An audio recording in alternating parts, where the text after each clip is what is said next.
Efésios, capítulo 1, nós leremos os versículos 3 a 14.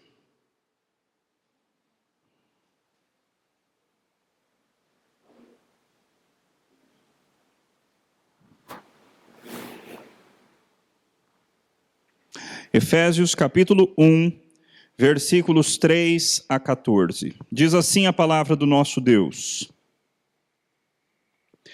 Bendito o Deus e Pai de nosso Senhor Jesus Cristo, que nos tem abençoado com toda sorte de bênção espiritual nas regiões celestiais em Cristo, assim como nos escolheu nele, antes da fundação do mundo, para sermos santos e irrepreensíveis perante ele, e em amor nos predestinou para ele, para a adoção de filhos por meio de Jesus Cristo, segundo o beneplácito de sua vontade, para louvor da glória de sua graça, que ele nos concedeu gratuitamente no amado, no qual temos a redenção, pelo seu sangue, a remissão dos pecados, segundo a riqueza da sua graça.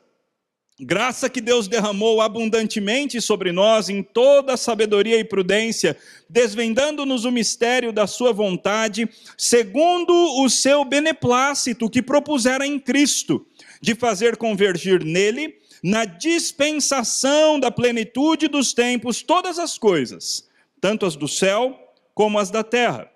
Nele, digo, no qual também fomos feitos herança, predestinados, segundo o propósito daquele que faz todas as coisas conforme o conselho da sua vontade, a fim de sermos para louvor da sua glória, nós os que de antemão esperamos em Cristo, em quem também vós, depois que ouvistes a palavra da verdade, o evangelho da vossa salvação, tendo nele também crido, fostes selados com o Santo Espírito da promessa, o qual é o penhor da nossa herança, até o resgate da sua propriedade, em louvor da sua glória. Vamos orar mais uma vez. Pai, fala com o teu povo, fala conosco e transforma as nossas vidas de acordo com a tua palavra. No nome precioso de Cristo Jesus.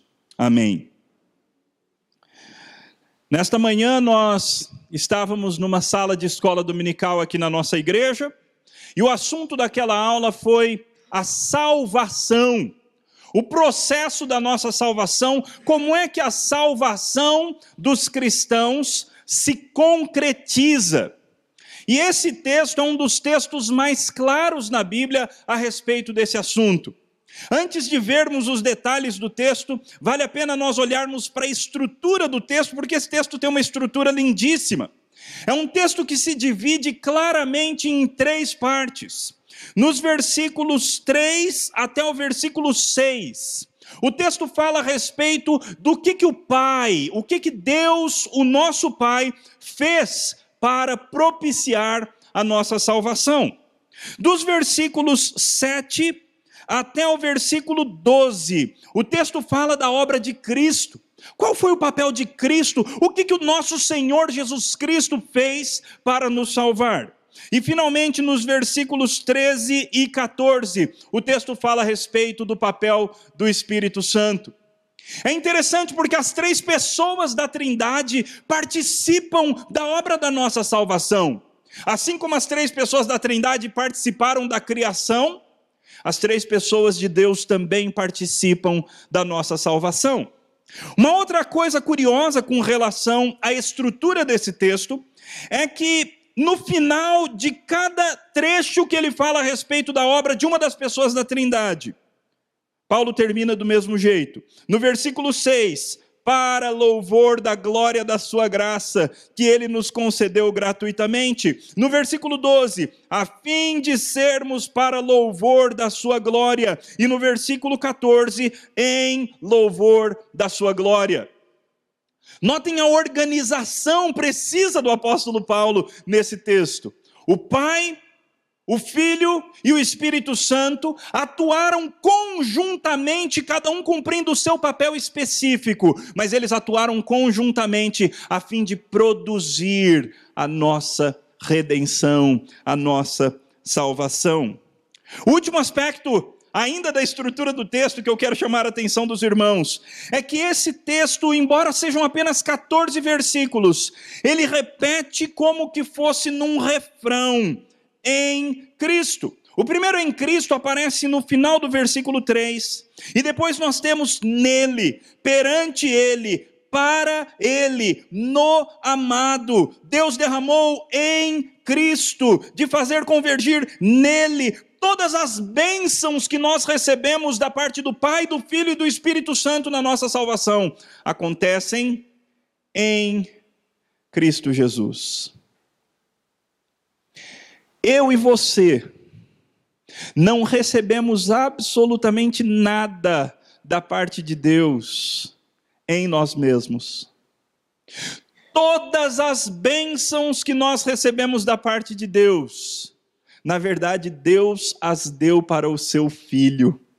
E uma vez que nós entremos em comunhão íntima com o Filho, aí então nós passamos a ter direito a essas bênçãos. Direito sim, porque essas bênçãos pertencem ao Filho e nós nos tornamos um com o Filho de Deus. Então não despreze, quando você passar na sua Bíblia e você olhar aquela expressão em Cristo ou nele, não passe batido por essa expressão. O que está oculto por trás dessa pequena expressão nele, no amado, em Cristo, é a verdade profunda e maravilhosa de que um dia eu e você fomos unidos a Cristo. Nós nos tornamos um espírito com o nosso Salvador. E por causa disso, todas as bênçãos que ele conquistou por uma vida pura, todas essas bênçãos se tornam nossas, em Cristo Jesus. É interessante porque Paulo vai contar para nós a respeito da nossa salvação 2 vezes nessa carta. Ele vai contar o processo da nossa salvação no capítulo 1, versículos 3 a 14, e no capítulo 2, o começo do capítulo, ele também vai contar a respeito da nossa salvação. No entanto, existe uma diferença de perspectiva. No capítulo 1, Paulo conta como a nossa salvação acontece do ponto de vista de Deus. Já no capítulo 2, ele vai novamente contar como a nossa salvação acontece do nosso ponto de vista. Agora, pastor, nós estamos numa igreja, a maioria aqui já é cristão, qual é a utilidade de nós entendermos a respeito da salvação? Muitas! Primeiro é que não necessariamente todos que estão aqui presentes essa noite já são cristãos. Talvez você nos visita nessa noite e você ainda não teve uma experiência com Cristo. E esse texto explica o que acontece caso você tenha essa experiência maravilhosa. Mas talvez você já tenha vários anos de igreja, vários anos frequentando a igreja, mas talvez você ainda não tenha tido uma experiência pessoal de salvação. Então, quem sabe nessa noite, pela obra do Santo Espírito de Deus, isso pode acontecer com você. Eu já ouvi a respeito de um pastor que certa feita se converteu enquanto estava pregando. Durante a própria pregação, ele entendeu pela primeira vez, de maneira sobrenatural, verdadeira e real, a respeito do Evangelho de Cristo Jesus. Quem sabe esse milagre da salvação possa acontecer no nosso meio hoje. O texto é uma palavra de louvor a Deus.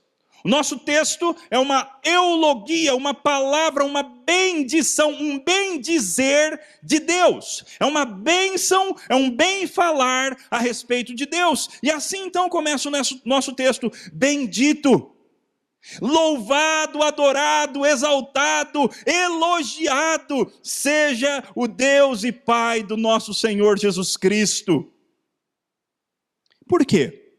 Paulo então nos explica. Porque ele nos tem abençoado com toda sorte de bênção espiritual nas regiões celestiais. em Cristo.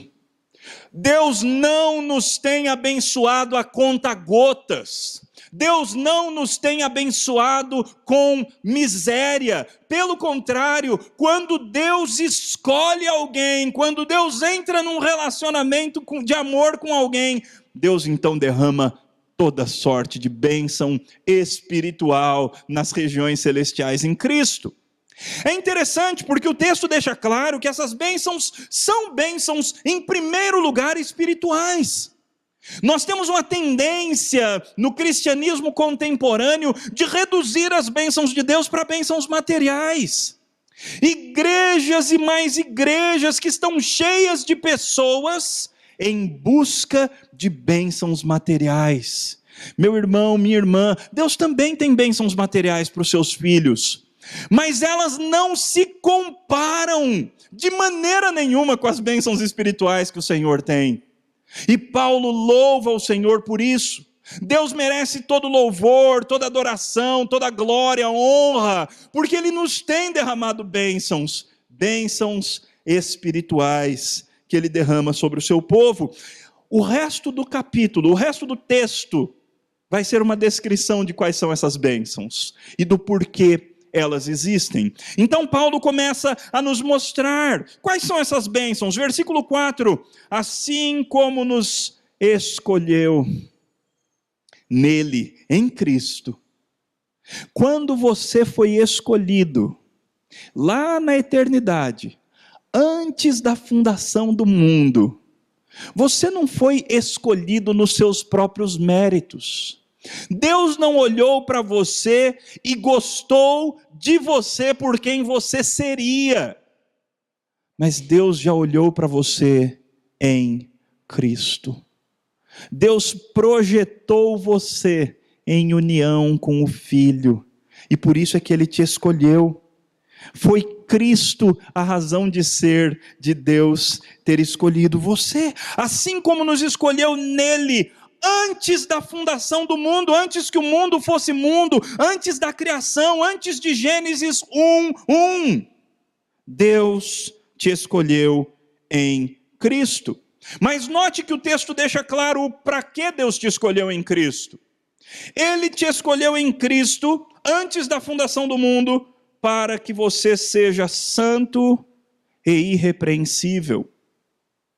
Existe no meio presbiteriano, especialmente entre alguns jovens, a tendência de pensar que se nós somos predestinados, se nós fomos eleitos pelo Senhor Deus, então nada poderá cancelar o nosso status diante de Deus. Então nós podemos viver qualquer tipo de vida distante do Senhor, que Ele ainda assim honrará a sua palavra de nos salvar.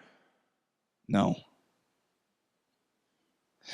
Deus nos escolheu em Cristo para sermos santos e irrepreensíveis na presença dEle. O que significa que todos aqueles que verdadeiramente foram escolhidos e já passaram pela experiência da conversão, vão viver dessa maneira. Vão lutar para viver de maneira santa e irrepreensível perante Deus. A regra será a santidade, a exceção é que é o pecado. Na vida do crente, meus irmãos, o pecado não pode ser a regra. O fazer a vontade do diabo não pode ser a regra, mas sim a santidade, a irrepreensibilidade, o sermos santos e puros diante dele. Qual foi então a primeira bênção espiritual que o texto nos apresentou? Nós fomos escolhidos. Nós fomos escolhidos. Não porque nós tivéssemos algo para oferecer, mas Deus quis nos escolher. A segunda bênção está no finalzinho do versículo 4 e no versículo 5. E em amor nos predestinou para Ele. Meus irmãos, o mesmo Deus que nos escolheu desde antes da fundação do mundo, é o Deus que te predestinou. Te destinou, te deu um destino antes que você existisse. Te deu um fim, uma finalidade antes que você existisse. Ele te escolheu. Escolheu para quê? O texto diz, escolheu para Ele. Você foi uma pessoa que Deus resolveu amar. Em amor, antes que o mundo fosse mundo, Deus resolveu te predestinar. Ele te escolheu em amor para que você pertença a Ele. Esse pertencimento a Deus, se fosse um pertencimento para sermos apenas escravos, já seria maravilhoso. Ser escravo de Deus já é uma coisa gloriosa. Mas o texto vai além, e ele diz que ele nos predestinou para a adoção de filhos. Você e eu, nós fomos predestinados para sermos adotados. Deus nos escolheu na eternidade para si, para que nós fôssemos feitos seus filhos, mas não porque tivéssemos algo em nós mesmos. Vejam como o texto continua. Isso aconteceu por meio de Jesus Cristo. E segundo o beneplácito, o bel prazer, a livre vontade prazerosa do próprio Deus. Bênçãos espirituais que nós recebemos nas regiões celestiais em Cristo Jesus. Você foi eleito, você foi predestinado, você foi feito filho, adotado para pertencer ao Senhor, você foi amado. E como é então que eu e você devemos responder a tamanho amor? Devemos responder com glória, honra e louvor ao Rei dos Reis. E é assim que ele termina essa primeira parte, a parte do Pai na nossa salvação. Deus fez isso, versículo 6, para louvor da glória da sua graça. Graça que ele nos concedeu gratuitamente. É claro, é graça, mas Paulo quer que você entenda. Graça que ele nos concedeu gratuitamente no amado, não em nós mesmos. Tudo que o Pai deu, Ele deu para o Filho, e entrando em relacionamento pessoal com o Filho, você então passa a ter direito dessas bênçãos espirituais nas regiões celestiais, em Cristo Jesus. A partir do versículo 7, Paulo vai começar a falar do que o Filho fez por nós. O Pai lá na eternidade nos predestinou e nos elegeu. E o que o Filho fez por nós? O versículo 7 então diz: no qual, de novo, é nele, em Cristo, no qual temos a redenção, pelo seu sangue, a remissão de pecados, segundo a riqueza da sua graça.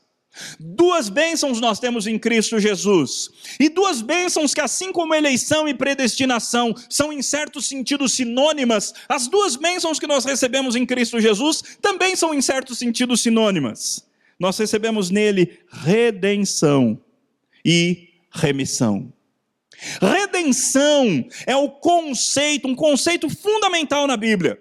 O conceito diz respeito a alguém que estava sequestrado e um resgate foi pago. Isso é que é redenção. Redenção é o resgate. Redenção é o preço que foi pago para que nós nos tornássemos não mais escravos, mas livres. E o preço foi o sangue, meus irmãos.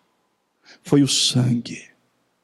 O preço foi um preço muito alto. O preço foi um preço que custou muito ao nosso Senhor Jesus Cristo, amado do Pai. Foi pelo seu sangue que nós tivemos redenção, e é pelo seu sangue que nós temos remissão dos pecados. Os teus pecados fazem separação entre você e Deus, para que Ele não te ouça. O teu pecado te afasta do Senhor Deus. O teu pecado faz com que a ira santa e justa de Deus se acenda contra você. A força destrutiva mais poderosa que existe no universo é a ira de Deus. E os nossos pecados acendem essa ira contra nós. Mas é o sangue de Cristo, apresentado diante do Senhor Deus, no verdadeiro tabernáculo, não feito por mãos humanas, mas no próprio céus. É o sangue de Cristo apresentado diante de Deus, que faz com que a ira de Deus se aplaque. Nele, em Cristo, eu e você temos remissão dos nossos pecados. Deus é amainado, a ira de Deus é propiciada e ele se torna propício a nós. Em Cristo, então, nós temos redenção, em Cristo nós temos remissão de pecados, e isso segundo a riqueza da sua graça. Graça, versículo 8. Graça que Deus derramou abundantemente. Notem, essa é a segunda vez no texto que existe um exagero quando ele fala da graça. Primeiro ele tinha dito graça derramada gratuitamente, e agora ele fala graça que Deus derramou abundantemente sobre nós. Meus irmãos, quando Deus decide amar alguém, Deus não faz com miséria. Quando Deus decide entrar num relacionamento de intimidade com alguém, Deus o faz de maneira abundante, porque não há limites para a graça do Senhor, o nosso Deus. Ele derramou abundantemente sobre nós em toda sabedoria e prudência, desvendando-nos o mistério da sua vontade, segundo o seu beneplácito, ou seja, a sua vontade soberana, beneplácito que ele propusera em Cristo. Ou seja, além da redenção, além da remissão, e além da eleição e da predestinação que nós já tínhamos visto anteriormente, Deus também nos deu revelação. Deus nos abriu os olhos. Deus nos revelou o mistério da sua vontade, os seus planos decididos eternamente. Que mistério é esse? O versículo 10 te conta, de fazer convergir em Cristo, nele, na dispensação da plenitude dos tempos, todas as coisas, tanto as do céu como as da terra. Meus irmãos, a nossa redenção é muito mais ampla do que apenas a tua vida particular. O plano de Deus é muito maior, é muito mais abrangente do que transformar apenas você e eu. O plano de Deus envolve a redenção do cosmos. O plano de Deus envolve a redenção do universo. O universo vai entrar em harmonia com o Senhor Jesus Cristo. Tudo que você vê hoje, toda a tristeza, todas as injustiças, todas as coisas ruins, todos os pecados, todos os enganos, todos os abandonos, todos os abusos, tudo que existe de ruim, tudo que existe de ruim no nosso mundo, tanto entre os homens, mas também entre animais. Meus irmãos, Cristo vai trazer shalom, paz para todas as coisas. E é sobre isso que o texto está dizendo, e nós recebemos essa revelação maravilhosa. Deus nos deu em Cristo, Deus nos abençoou com a bênção da revelação, Ele nos contou o mistério, que um dia todas as coisas no céu e na terra vão convergir, vão fazer sentido em Cristo Jesus. Até a criação atualmente geme e suporta angústias, esperando esse dia. A própria criação anseia com gemidos por esse dia, no qual Cristo será o Senhor de tudo e de todos. O versículo 11 então continua, nele, digo, no qual também fomos feitos herança, mais uma bênção. Além de ter sido eleito, além de ter sido predestinado, além de ter sido remido, além de ter sido redimido, além de ter recebido revelação, Deus transformou você em herança. É interessante porque a palavra herança é usada em dois sentidos na Bíblia. Tanto nós temos herança em Cristo Jesus, quanto nós somos herança. Meus irmãos, herança é coisa boa. Herança diz respeito a algo valoroso.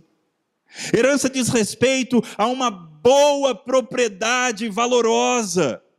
E Deus fez com que nós nos transformássemos em herança. Nós somos herança de Deus.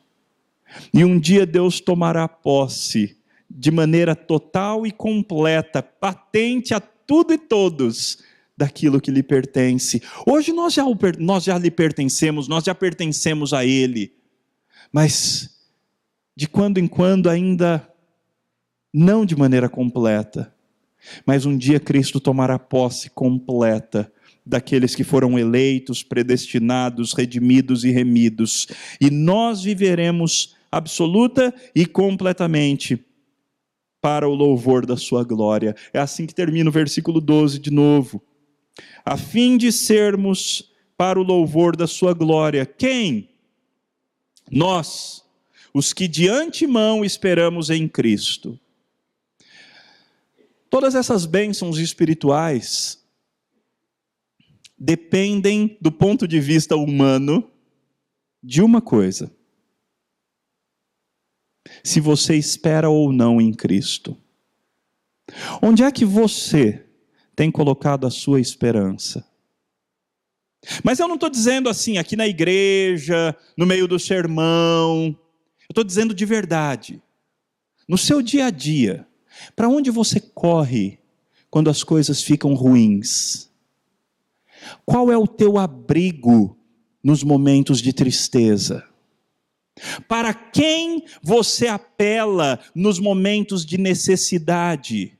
Em quem de verdade você tem colocado a sua esperança? Aqueles que têm colocado a esperança em Cristo recebem todas essas bênçãos. Aqueles que se abrigam em outras pessoas, em outras coisas, em outros sistemas, seja na política, seja no chocolate, seja nos estudos, seja no trabalho, seja no dinheiro, seja na aparência, aqueles que se abrigam em outros abrigos serão frustrados ao final, porque todas essas bênçãos maravilhosas pertencem àqueles que se abrigam em Cristo. Em quem você tem colocado a sua esperança nesta vida? Quando a situação fica difícil, é para Cristo que você corre, é nele que você espera. Fomos eleitos, fomos predestinados, fomos redimidos, fomos remidos, recebemos revelação do mistério de Deus e fomos feitos herança por Deus. E o Espírito Santo, o que ele fez e faz por nós? A partir do versículo 13, Paulo se dedica a nos mostrar isso. Em quem? Em Cristo, de novo nele, todas as bênçãos são de Cristo e é nele que nós as recebemos, apenas entrando em intimidade com Cristo, em comunhão com Cristo, tornando-nos um com o Espírito de Cristo. É somente dessa forma que nós teremos direito às bênçãos que pertencem a Cristo. Tudo o que existe Deus deu para Cristo e nele nós podemos partilhar de todas as bênçãos de Deus. Então Paulo insistindo de novo, em quem também vós, depois que ouvistes a palavra da verdade, o evangelho da vossa salvação, tendo nele também crido. Notem que aquilo que Paulo falou no versículo 12, como esperamos em Cristo, agora ele fala a mesma coisa usando outras palavras. Um belo dia você ouviu a palavra da verdade. Um belo dia você ouviu o evangelho da salvação. O evangelho, a boa notícia de que Cristo Jesus deu a sua vida por pecadores e nele nós podemos ser salvos dos nossos pecados e da consequência infernal que os nossos pecados nos trariam. Foi o evangelho. Foi a palavra da verdade. Um belo dia nós cremos. Quando que foi o seu dia? Pare um pouco e lembre. Como foi o dia da sua experiência com Cristo? Alguns de nós temos um dia específico que nós tivemos uma experiência de conversão com o Senhor Jesus. Nós lembramos do dia em que nós nos tornamos um com Ele, e Ele tornou-se um conosco, nós nele e Ele em nós para todo sempre. Outros, provavelmente não têm um dia. Você talvez tenha nascido num ambiente cristão, no ambiente da aliança. Você foi ensinado com as verdades de Deus desde a sua mais tenra infância. E de repente você pertencia a Cristo. Isso acontece. Isso é totalmente possível e é uma maneira válida de conversão. No entanto, atente.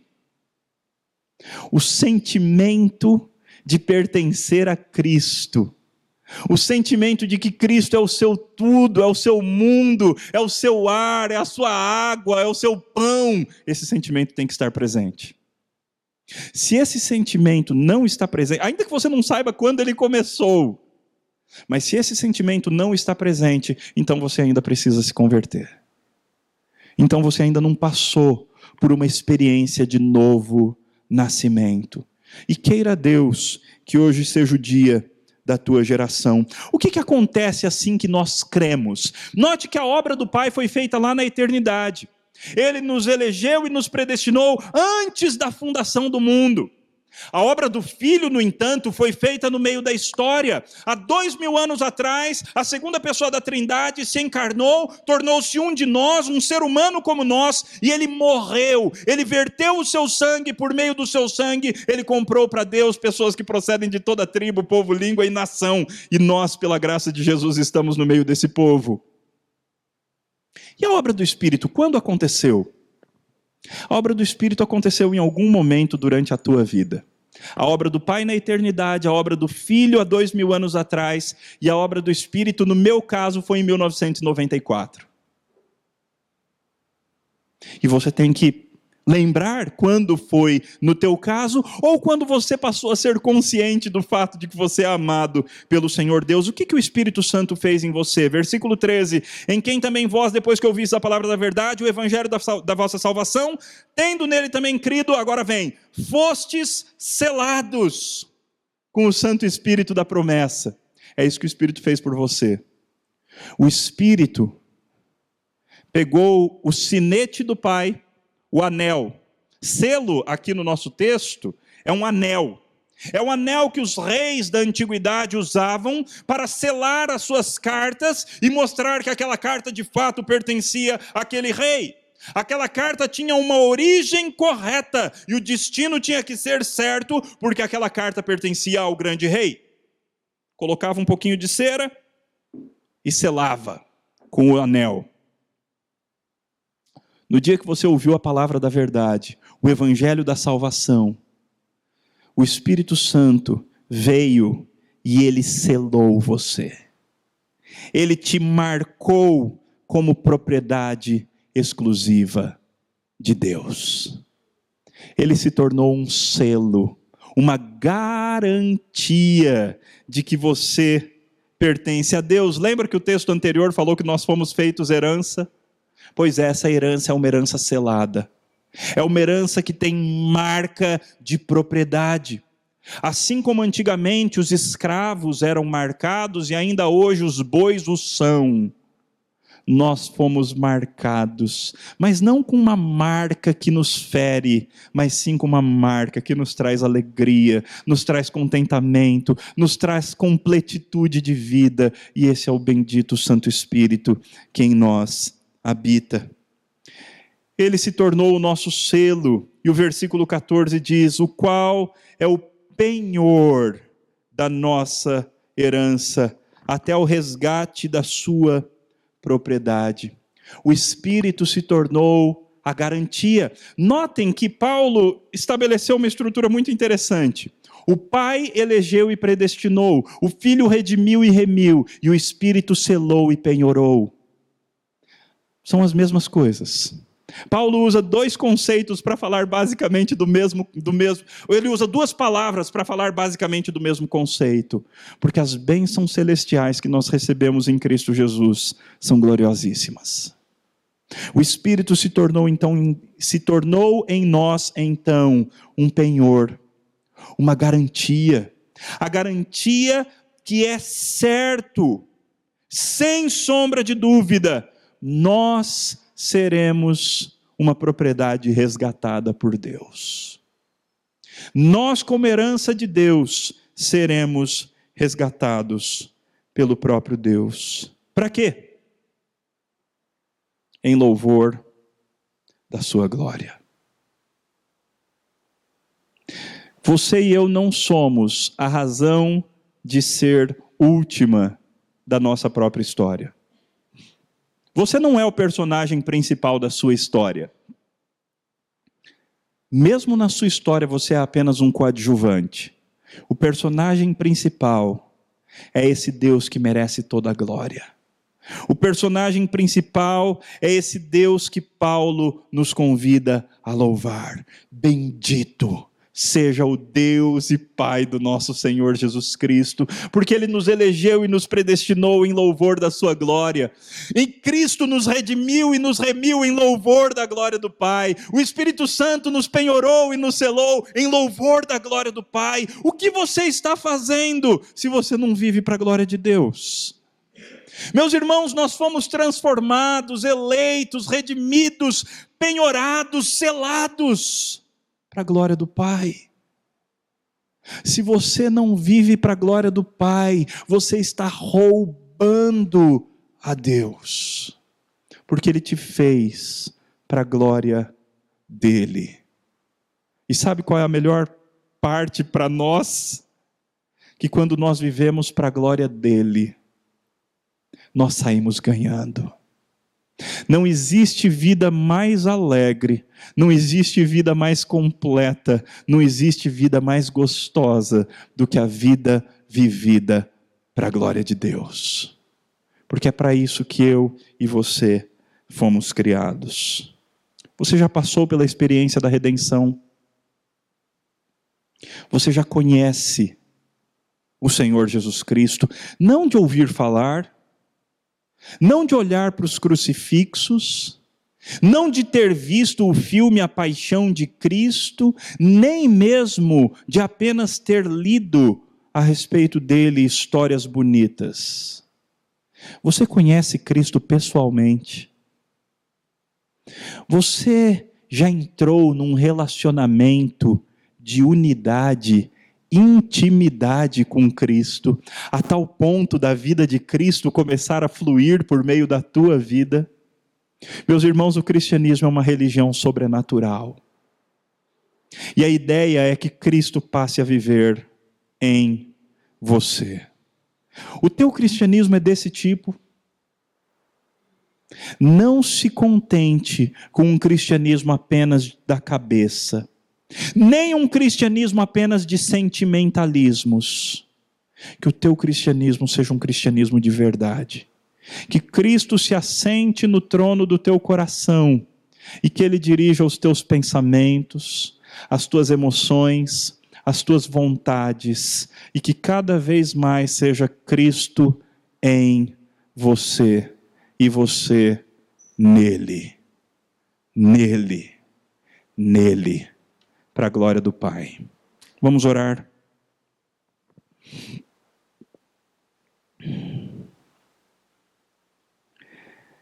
Senhor Deus, seja louvado o teu nome pelas bênçãos espirituais que nós recebemos nas regiões celestiais em Cristo. O Senhor nos escolheu antes da fundação do mundo em Cristo. O Senhor nos predestinou para sermos teus. Em amor o Senhor nos predestinou. O Senhor nos fez herança para o louvor da glória da sua graça. Cristo nos comprou. Ele verteu o seu sangue por nós. Ele pagou o escrito da dívida que era contra nós, os nossos pecados. Ele pagou todos os pecados na cruz com preço de sangue. Ele nos redimiu, Ele nos remiu, Ele nos fez novos por amor, para o louvor da tua glória e da tua graça. O Espírito Santo, então, um belo dia, veio sobre nós e nos selou e nos penhorou. Deus, obrigado pelo teu Espírito. Obrigado por sermos selados. Obrigado porque a nossa salvação é garantida, porque Jesus comprou-a com seu sangue e o Espírito Santo nos garantiu. Obrigado, Pai, pelas bênçãos que o Senhor nos deu em Cristo Jesus. E se há alguém aqui, ó Deus, nesta noite, que ainda não passou por essa experiência, Pai, a palavra da verdade foi anunciada, o evangelho da tua salvação foi anunciado. Então que hoje seja dia de salvação, que o teu Espírito cele pessoas nessa noite, que o teu Espírito penhore pessoas nessa noite, ou penhore e que as pessoas sejam propriedade exclusiva tua. Pai, faça a tua obra no nosso meio. E aqueles de nós que já são cristãos e que têm vivido com o Senhor, reanima em nós a nossa fé, o nosso gozo, a nossa gratidão, os nossos sacrifícios de louvor, porque o Senhor merece, o Senhor é digno e não há outro Deus além do Senhor. Recebe toda a glória e todo o louvor em Cristo Jesus. Amém.